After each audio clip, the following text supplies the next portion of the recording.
हर महादेव। दोस्तों आज मैं चल रही हूँ एक सोहर गीत सुनाने। हमारा गीत कैसे लगा कमेंट में ज़रूर बताना और हमारे चैनल को लाइक करें, सब्सक्राइब करें, ज़्यादा से ज़्यादा शेयर करें, सपोर्ट करें। जय श्री कृष्ण। कहाँ माई जन में है राम कहाँ कन्हैया जन में, कहाँ कन्हैया जन में हो ये भौजी, कहाँ पे जन में गणेश तीनहु घर सोहर, तीनहु घर सोहर हो। अयोध्या में जन में है राम गोकुल कन्हैया जन में, गोकुल कन्हैया जन में हो। नंदी पर्वत पे जन में गणेश तीनहु घर सोहर, तीनहु घर सोहर हो। नंदी पर्वत पे जन में गणेश तीनहु घर सोहर, तीनहु घर सोहर हो। केकरा के जन में है राम के करे कन्हैया जन में, के करे कन्हैया जन में हो।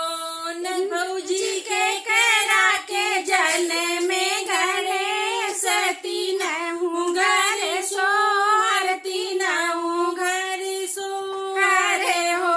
भौजी के करा के जन में गणेश तीनहु घर सोहर हो।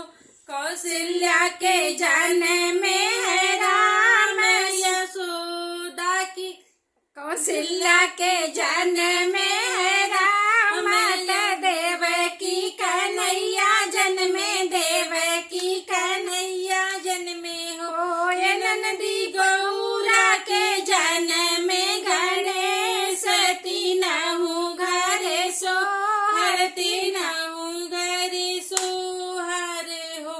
नंदी गौरा के जन में गणेश तीनहु घर सोहर, तीनहु घर सोहर हो।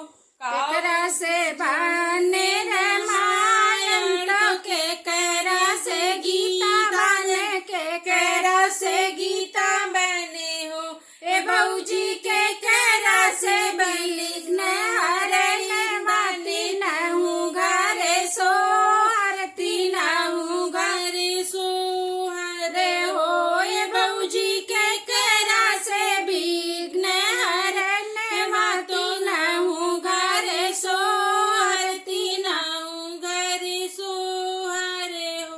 रामा से बनेला रामायण, कन्हैया से गीता बने, कन्हैया से गीता बने हो। नंदी